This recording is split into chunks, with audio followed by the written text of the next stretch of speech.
May tulo yung bubong.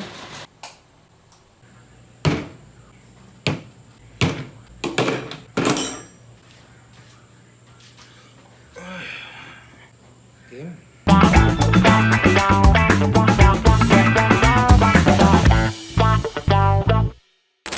Ay, nako.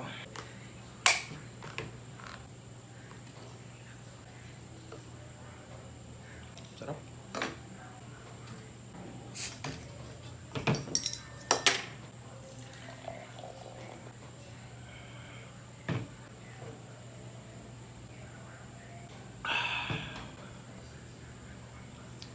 What is up sa inyo mga inaanak? Andito na naman na yung Ninong Ray at ngayong gabi magkakwentuhan lang tayo ng konti. May konting alak dito, Red Horse, syempre. At ang aking pinaka-paboritong pulutan sa lahat, Reno Liver Spread. Kung weird para sa inyo yun, try nyo muna, no? The best. Nagtanong kasi ako sa aking mga social media accounts sa mga inaanak ko ron kung meron ba silang mga ilang tanong kay Ninong at sasagutin natin ang ilan sa kanila. Okay, simulan na natin. Isa sa pinaka-common na tanong sa akin, Ninong, nag-culinary school ka ba? Oo. Si Ninong ay graduate ng De La Salle College of St. Benilde sa kursong Hotel, Restaurant and Institution Management na nag-major ako sa Culinary Arts. Chef. And ang ID number ko ay 106 para sa mga curious dyan, no? So, malalaman nyo na ang edad ni Ninong. Next question, Ninong, saan mo nabili ang wok mo? Nabili ko ang wok ko sa MK Kitchen sa Cubao, Farmers. Malapit lang yun doon. Pwede ka rin bumili sa New Sinkian Heng sa May Quiapo. Ang kaso, nung tumitingin ako doon, puro ang wok nila ay yung tenga style. Maglalagay ako ng picture dito, no? Ito kasi yung totoong wok talaga. Yung nabili kong wok, hindi ko alam kung ano tawag yan pero parang modified na siya eh. Mas madali na siyang gamitin kasi yung hawakan niya, medyo malayo-layo na sa apoy. Next, Ninong, ano po ang kutsilyo nyo? Ang kutsilyong gamit ko ay Wusthof Classic 8-inch chef's knife na nabili nung I think December 2014 sa Gurdos Shangri-La. Kung tama ang pagkakaalala ko. Bigay lang sa akin to, hindi ko to binili. Okay, sumunod na tanong. Ninong, meron ka bang restaurant?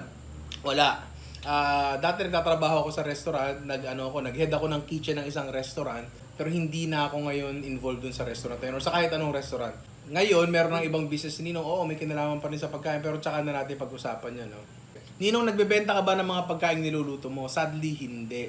Kasi tulad nga na sinabi ko kanina, merong business na pinapatakbo si Ninong and medyo busy si Ninong doon, no? I mean, buti nga naisisingit ko pa tong pag-vlog na to, which is na-enjoy ko naman kaya ako naman ginagawan talaga ng oras to. Pero no, hindi po ako nagbebenta ng mga niluluto ko, no? Ang daming nag-message sa akin dyan sa lintik na kare-kare na yan. Pero sorry, hindi talaga eh. Although, meron akong balak gawin in the near future, magpaparaffle ako ng mga pagkain na gagawin ko for the vlog. Hindi ko pa napaplansya yung details. Nag-try na ako mamigay ng pagkain.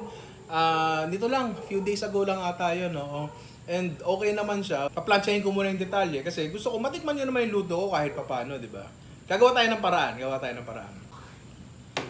Tatamaan na agad ako. Next question. Ninong, asan si Ninang?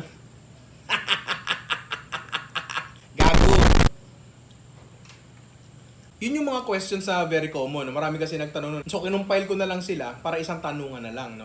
Ngayon, ito mga susunod na tanong, ito yung mga medyo unique naman na tanong. Unang-unang tanong mula kay Vince, beginner level dishes. Kung gusto mo talaga magluto ng ulam at wala ka talagang alam sa pagluluto, I suggest wag kang magluto ng adobo. Kasi akala nung iba, beginner level dish ng adobo, hindi. Hindi talaga beginner level dish ang adobo dahil sa involvement ng suka. Isang dimension pa yan na ibabalance mo eh. Imbis na ang ibabalance mo lang ay alat, nadagdagan pa to ng asin. Dahil sa loob ng ingredient na yon, meron pa siyang mga details na kailangan mong aralin, like sa umpisa mo ba siya ilalagay, sa huli mo ba siya ilalagay, paano kung mahilaw, paano kung ganito, paano kung maging ganyan. Sobrang hirap gamitin ng suka sa pagluluto, lalo na kung baguhan ka pa lang. Ang kahit anong skill, hindi naman yan agad nakukuha sa unang try. Pero syempre, kung ang resultang makukuha mo sa umpisa pa lang ay maganda na, mas gaganahan ka, di ba? So I suggest magluto ka ng simple-simple sinigang. Literal na magpapakulo ka lang ng baboy. Pag malambot na yung baboy, lagyan mo ng patis, lagyan mo ng sinigang mix, lagyan mo ng gulay. Tapos, makakain nyo, hindi masasayang ang ingredients. So, matutuwa pa nanay mo sa'yo. Sinigang, lahat ng pinapakuluan. Sinigang, pagkatapos nun, magluto ka ng nilaga, no? Tapos, sumunod nun, bulalo. Mas madali ang bulalo, pakukuluan mo lang. Although, kailangan mo ng konting patience sa bulalo. Kasi matagal talaga itong lutuin. Pero pare-parehas mo lang silang pakukuluan. And at the end of the process, may makakain ka na masasatisfy ka at hindi ka madidisappoint na. Advice po sa gustong matuto magluto pero takot sa tumatalsik na mantika. Sa lang advice ko sa'yo, huwag ka matakot. Hindi naman pwede na papasukan mo ang isang bagay. At ang kukunin mo lang dito, is yung mga positive na aspeto ng bagay na to. No? Hindi pwede yun. Hindi, parang ano yan parang pag-ibig lang yan di ba? Hindi pwedeng gusto mo siya kasi mabait, ganyan. Hindi mo alam, medyo toxic pala siya ng tatanggapin mo ng buong buo yan. Sabi nga ni Ricky Lee, di ba? Hindi mo pwedeng mahalin ng tao na hindi mo minamahal ang hilaga, silangan, kanlur na tibog ng kanyang paniniwala. Tatanggapin mo ng buong buo yun. Hindi pwede puro magaganda lang. Paminsan-minsan, may pangit talaga, di ba?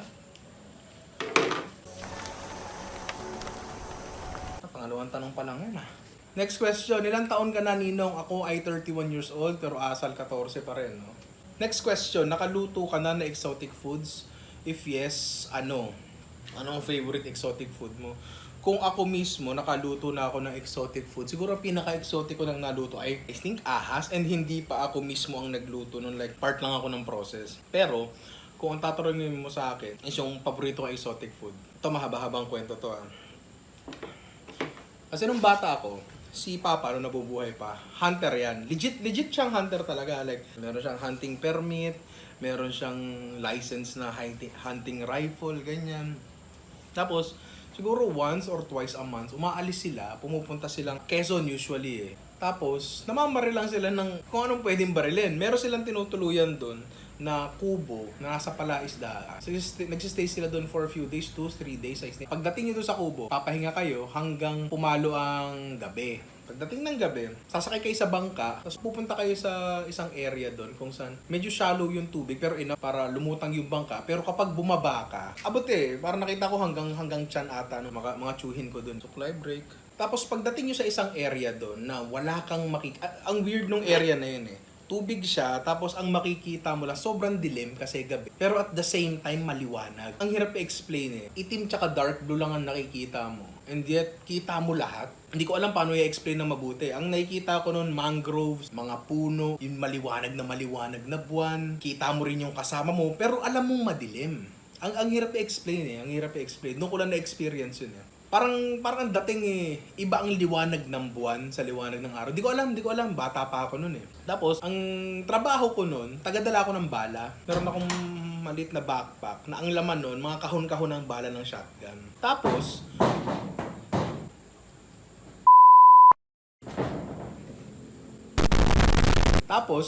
maghihintay kami sa isang puno doon. Ako kasama yung may kasama akong isa. Tapos, nandun lang kayo. Wala kayong maririnig na kahit ano. Tapos bigla ka na lang may maririnig na putok ng barel. Nasa malayo. Isa pa, bang. Babarilan na sila Papa ng ng mga ibon. Ibon kasi usually binabaril nila Papa. Tapos, maya-maya may lalapit sa amin. Pau, pengin bala. Kukuha ko sa likod ko, abutan ko siya ng bala. Tapos, alis na siya. Matagal, ilang oras din yun. Pero, hindi ka nabubore, medyo natatakot ka kasi unfamiliar yung location. Pero, hindi siya nakakatakot in the sense na baka may lumabas na halimaw, ganun, hindi Siguro fear lang of the unfamiliar, ganun lang. Pero hindi siya nakakatakot na parang horror, hindi ganun talaga. Paliwanag ng araw, pumuntahan ako nila Papa. Dala-dala na nila yung ibon. Pumunta kami sa isang sandbar. Hindi talaga siya isle, parang sandbar lang siya. Tapos magsisindi sila ng apoy doon, tapos mag-iihaw sila ng ilang ibon. Tapos kakainin namin. Tapos, from there, pinagpipilian nila kung ano ba yung pinaka magagandang ibon at yung pinaka hindi malala ang tama, ipapa-stuff nila, ipapa-taxiderm nila, tapos gagawin display sa bahay. Tapos the rest, fully dress nila, tapos kakainin namin, iuwi namin dito sa Malabo. Tapos, tuwing kakain kami noon, lalagay ko dito yung picture. Meron kaming platito, kung saan yung platito na yun, lalagyan namin ng bala. Kasi binaril nga yung mga ibon, so meron siyang mga maliliit na bala na nakabaon sa laman niya. Iniipon namin yun, paramihan kami ng bala makukuha. Parang buto ng atis yun Ang consistency niya, parang combination ng atay tsaka chicken breast. Medyo weird pero masarap. Totoo lang, di ko na alam kung saan ako makakakuha ngayon eh. And hindi ko nga alam kung legal pa ngayon yun eh. Pero kung makakatikim uli ako nun, grabe. Baka maiyak pa ako. Next question. What do you like to do aside from cooking? Gamer kasi talaga ako. Tumitigil lang ako sa paglalaro. Busy sa work, sa business. Pero kung meron akong libreng oras, maglalaro ako. So ngayon, ang nilalaro ko lang naman ngayon ay Dota 2. Para sa mga curious dyan, support, Position 5, pupulubing support, no? Libre na pala awards ngayon, no? Tapos, before COVID, every Sunday, naglalaro kami ng playgroup ko dito sa bahay ng Magic the Gathering. Kung familiar kayo, nagsimula ako maglaro around 2006. Tumigil ako, siguro around 2018, naglaro uli ako. Ang format ko ay casual EDH sa mga interesado dyan. And ngayon, di na ako nakakapaglaro, gawa ng bawal nga maglalabas, social distancing. Pero given the chance na maglaro ulit, maglalaro uli ako. Next question.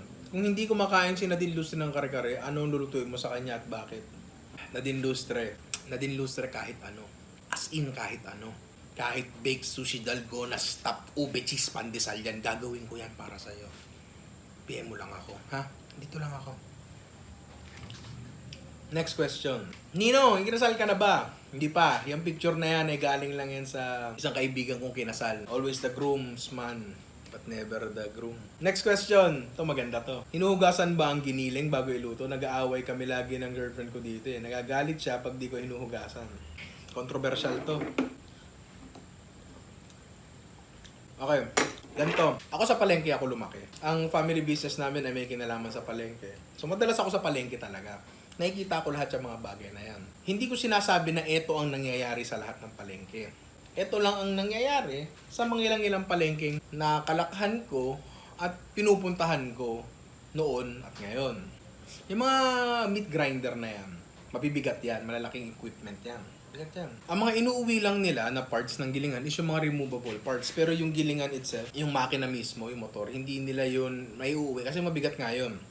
And usually, sa mga industrial grade na gilingan, tulad ng mga ginagamit sa palengke, yung lalamunan ng gilingan, kung saan pinapasok mo yung karne at lumalabas siya doon, hindi yun natatanggal. And if natatanggal man, parang hindi ideal na araw-araw tanggalin at ikabit yun kasi baka yung thread masira. Oo, nililinis yun. Nililinis yun. Hindi ko sinasabing hindi. Nililinis nila yun doon. Nakikita ko mismo nililinis nila yun doon. Pero I believe na hindi siya nalilinis ng maayos. Gawa ng hindi mo siya unang-una na itatapat sa running water. Nandun siya eh. Restricted yung galaw ko kasi nakadikit siya sa motor. Iingatan mo pang hindi mabasa yung motor eh, di ba? Sige. Pagpalagay natin na nilinis niya mabuti yung gilingan at walang natira doon mga residue ng karne and well sanitized yun. Sige. Anong gagawin nila pagkatapos nilang linisin yung gilingan? Iiwanan nila na yun doon overnight. Hindi natin alam, palengke yun. Meron mga gumagapang-gapang doon na hindi natin alam, di ba? Na maaari pumasok doon. Kaya na bahala mag-isip kung ano yung tinutukoy ko. O sige, ibigay pa rin natin sa kanila na pagdating ng umaga, sinasanitize uli nila yung gilingan. Posible naman yun. Ito naman ang problema dyan. Usually, ang mga nagtitinda ng karne, bukas yan ng 2 a.m., 3 a.m. And siguro as early as 4 a.m., meron na silang mga ginigiling dyan para ready na para sa mga customers, di ba? Ngayon kung bibili ka ng giniling at around 9 a.m., yung karne na giniling doon ng 3 a.m., I'm quite sure na merong particles na naiwan doon sa loob ng gilingan na napunta sa giniling ng 9 a.m. So meron doon mga particles na 6 hours na nakatenga. Ngayon tatanungin kita, pag meron bang karne dyan na nakatenga na 6 hours na sa mainit na klima ng Pilipinas, kakainin mo pa ba? Sasabihin ng iba, Ninong, yung mga karne naman na binibili ko, kakasabay din naman kinatay nung giniling, di ba? Bakit ganun? Bakit sila safe? Kasi nga hinuhugasan mo yung buong karne. Ang tanong nga dito, huhugasan ba dapat ang giniling? With all that said, dapat bang hugasan ang giniling? Oo. Dapat talagang hugasan ng giniling dahil nga dun sa mga fact na sinabi ko. Pero, ang nagiging problema kasi kapag hinugasan mo ang giniling, is nag-absorb na to ng tubig. Tapos nagtutubig na siya pag niluto mo. Dito sa bahay, pag ako nagluluto ng giniling, hinuhugasan ko siya and pinapatulo ko siya matagal and niluluto ko siya. Medyo malakas kasi yung apoy ko dito. So hindi ako nagkakaproblema doon. Natutusta ko pa rin siya na maayos. Pero sa iba, lalo pag ang gamit mong stove is yung medyo mahina-hina, wala, magtutubig lang yan eh at ang tagal lutuin. Nagigets ko kung bakit yung iba hindi nag-uhugas ng giniling. And nagigets ko rin yung iba kung bakit sila nag-uhugas ng giniling. Kasi ako mismo, personally, nag-uhugas ako ng giniling eh. Ngayon, kung di kayo naniniwala sa mga sinabi ko, bumili ka ng pork chop sa palengke. Tapos bumili ka ng giniling. Naka-plastic sila, di ba? I-ref mo lang ng 24 hours. Sinasabi ko sa'yo, bukas yung giniling ang baho na. Yung pork chop medyo okay pa. So ano ngayon yung solusyon dyan? Ang solusyon dyan, sorry ako taga-palengke ako, ayoko sinasabi to. Pero totoo kasi to Bumili kayo ng giniling sa grocery. Kasi unang-una sa grocery, mahigpit ang standards dyan. Kasi laging ini-inspect yan. Ang palengke, minsan lang. Pangalawa, chilled ang karne sa grocery. No? Kapag nagiling nila, oo, nasa display showcase lang nila yun, pero malamig yun. Alam mo naman yun pansin mo naman yun, malamig yun So kung gusto mo magluto ng giniling na hindi hinugasan, sa grocery ka bumili. Minsan mas mahal ng konti, pero yaman mo na kaysa magkaganon yung pagkain mo, di ba? Next question. Have you ever cooked for a woman and what's the special occasion kung bakit mo siya pinaglulutuan at anong food?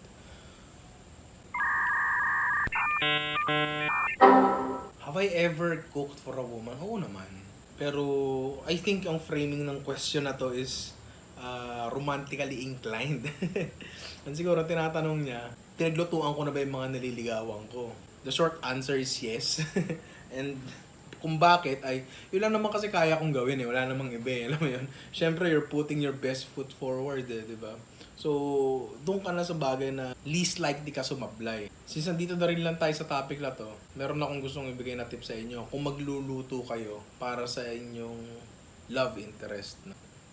Para sa lahat na pinaglutuan ko dati, hindi naging kami.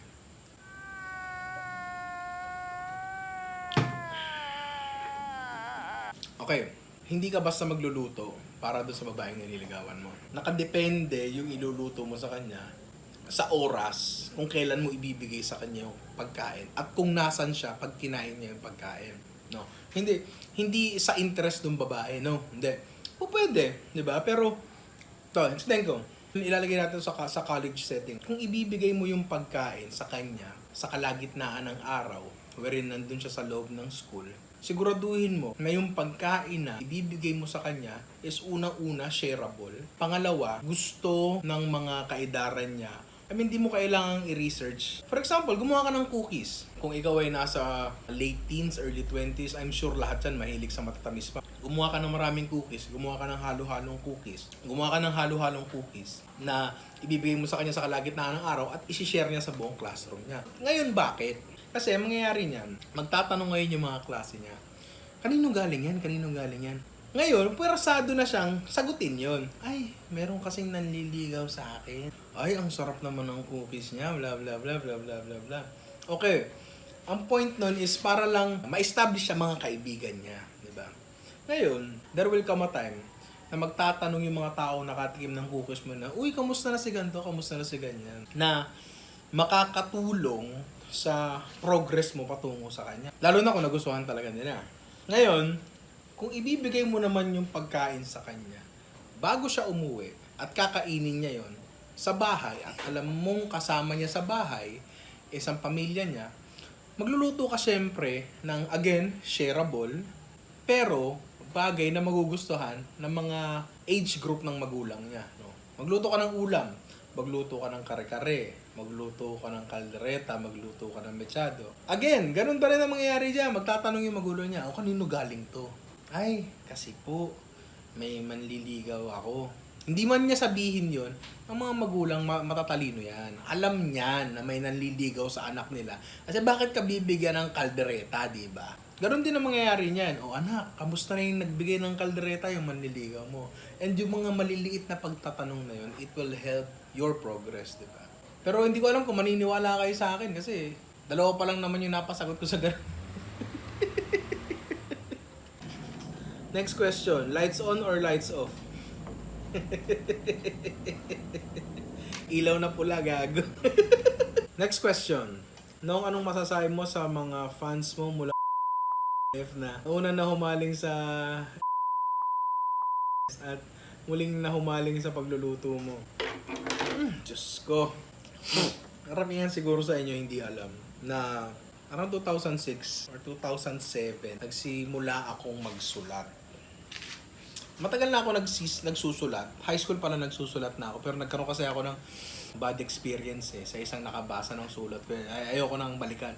Pero nagsimula akong magsulat and i-post siya sa isang online gaming forum. Love story siya na nakasentro dun sa larong yon. And almost necessity na kailangan ko isentro yun dun sa laro yun kasi otherwise hindi siya related dun sa forums, tatanggalin yun. It ran for a couple of years. Yun yung pinaka-red na love story doon sa forum na yun. If I'm not mistaken, meron siyang 100,000 reads.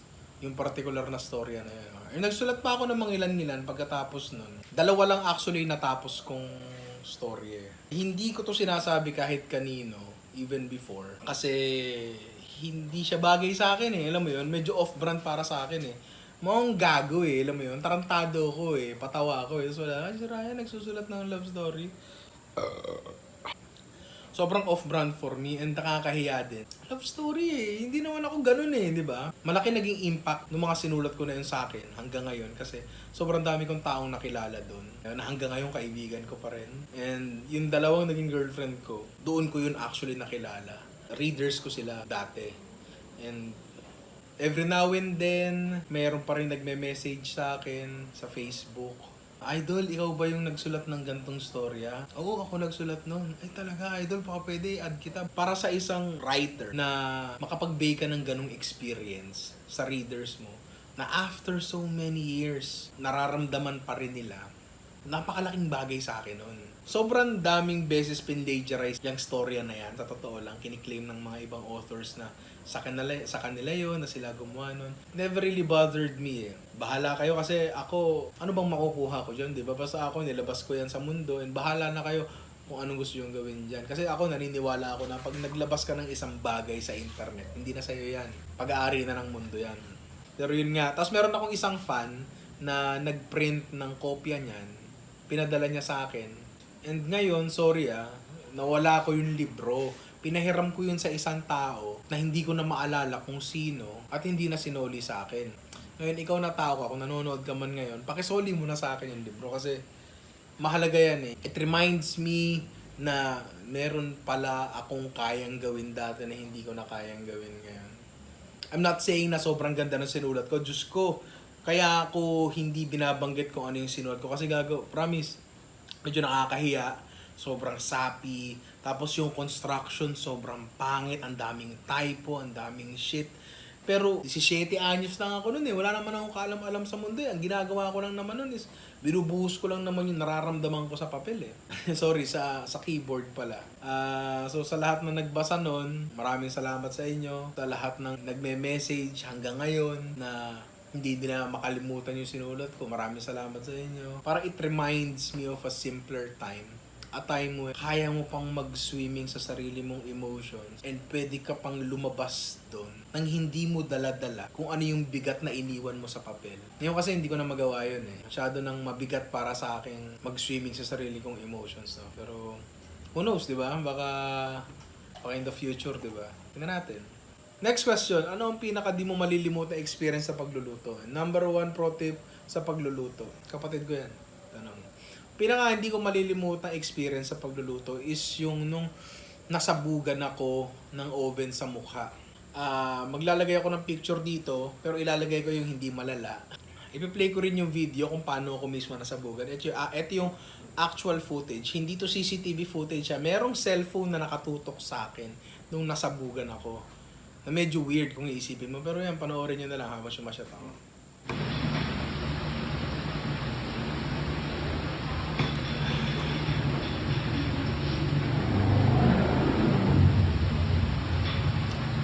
Ganda po Open natin.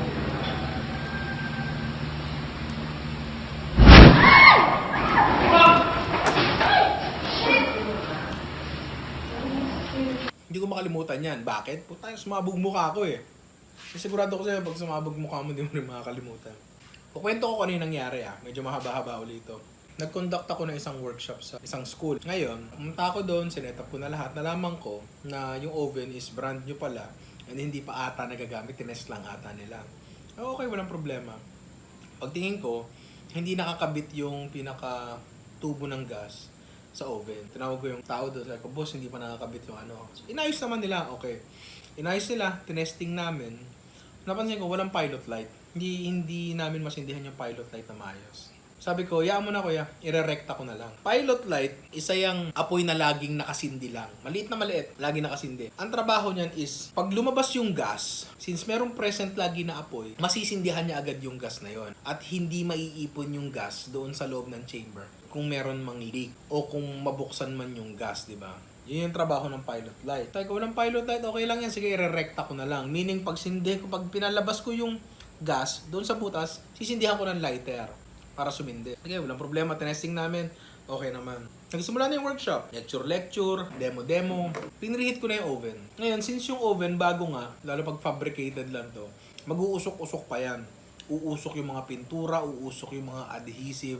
Na to be perfectly honest, hindi siya gaanong safe para sa i-bake mong tinapay. Pero anong gagawin ko? Ando na ako di ba? So ngayon, umuusok yung oven. Yung isang participant, kitang-kita mong kinakabahan siya. So tinabi niya sa sarili niya yung fire extinguisher. Sabi ko, sa sarili ko, hindi komportable si Sir Sige nga, hihinaan ko yung oven. Hopefully humina yung pag-uusok para lang hindi masyadong kinakabahan yung yung participant. Lumapit ako sa oven habang nag-lecture, hininaan ko. Balik ako sa lecture, balik ako sa demo, balik ako sa hands-on. Nagmasa na ng tinapay yung mga grupo, nahulma na namin. Final proofing na paalsahin na namin, di ba? Nung pinapaalsa na namin, punta ako sa oven para lakasan na uli. Binuksan ko yung oven, pinasok ko yung kamay ko, walang kainit-init. Sabi ko, ay namatay pala yung oven. Sinilip ko yung ilalim, kung nasan dapat yung apoy, sinilip ko, walang apoy. Bad trip. Yung ginawa ko, sinindihan ko, meron akong baril na lighter, tak, tak, tak, tak, ayaw. Tak, tak, tak, tak, ayaw. Ginawa ko, sinindihan ko yung lighter, kumuha ako ng apoy mula dun sa kalan, at nung meron ng apoy yung lighter, sabay parang mukha ko sinilip namin yung chamber, pinasok ko dun yung lighter. Bigla sumabog. Kasi sumabog talaga siya. Ngayon, bakit siya sumabog? Faulty yung oven dahil hindi ko siya pinatay. Hininaan ko lang siya, pero namatay yung apoy. Nung namatay yung apoy, at dahil nga walang pilot light, patuloy lang lumalabas yung gas hanggang maipon siya dun sa chamber na yon. No? So, nung sinindihan ko, dahil ipon na ipon, sumabog nga siya. Nakita nyo nga sa video di ba? Diyos ko, pagkasabog ng oven sa akin, nararamdaman ko parang binabatak yung mukha ko papalapit dito sa area na to. Tinakbo nila ako sa ospital, ganyan. Sa first aid muna dyan sa isang malapit na ospital, tapos dinala ako sa mas malaking ospital. Tumagal ako ng 6 days sa ospital. Pinalabas ako, mukha akong Stoneman of Valeria. Kung meron mga nanonood ng Game of Thrones dyan. Ganun yung itsura ko. Talagang sugat-sugat talaga yung mukha. After a month, magaling na ako. Considering na meron akong diabetes type 2, prone to infections ang sugat ko dahil nga doon sa fact na yun, walang nangyaring hindi maganda. Ang tanging naiiwan na lang sa akin na scar is yung lips ko. Kung mapapansin yung lips ko, discolored yan. Ayan discolored yan kasi nung mga panahon na nagpapagaling ako, binakba ko yan binakba ko yan kasi inip na ako talaga. Tapos meron akong maliit dito sa arm, hindi ko alam kung kita. Ayan may linya pa May linya pa yan kasi yung chef's jacket ko naka-fold yan hanggang dyan. So eto nasunog. Ito hindi. So yun yung pinaka hindi ko malilimutan experience sa pagluluto. Follow-up question niya, pro tip sa pagluluto, asin. Huwag kayo matatakot mag-asin. Please, salt brings out taste. Final question para sa gabi nito kasi medyo tinatamaan na ng konti. At the end of the day, masaya ka ba? Short answer is yes. Oo, I mean, meron tayong mga bagay na dinadala ngayon. Pero generally speaking, ang ganda ng mga nangyayari sa buhay ko ngayon The fact na ikaw mismo nanonood ka sa akin ngayon, na dumadaldal, magandang bagay yun para sa akin. Ang natakbo ng negosyo, wala masyadong problema, hindi ako masyadong pagod. And yung pinakamalaking source ng stress ko dati, wala na ngayon. I should be very thankful sa lahat ng nangyayari sa akin ngayon. And I am very thankful and I am very happy. At the end of the day, yes, masaya ako, humihiga akong may ngiti sa aking mga labi. Hindi na nangyayari yung alas 5 na ng madaling araw, dilat na dilat pa ako due to anxiety. Hindi na nangyayari yan. Oo nga, masaya nga ako. So maraming salamat sa pagtatanong, maraming salamat sa panonood. Medyo tinatamaan na ako so kailangan na natin tigilan to kasi i-edit ko pa to. And hintayin nyo na lang mga susunod kong videos and hopefully mag-enjoy pa rin kayo and maging singganda pa rin sila if not mas maganda pa sa mga una kong nagawa. para matagal pa tayo magkasama, no? Para matagal pa kayo manood sa akin at matagal pa akong maglabas ng video. So yes, maraming salamat sa inyo kung umabot ka sa point na to. Maraming salamat sa iyo.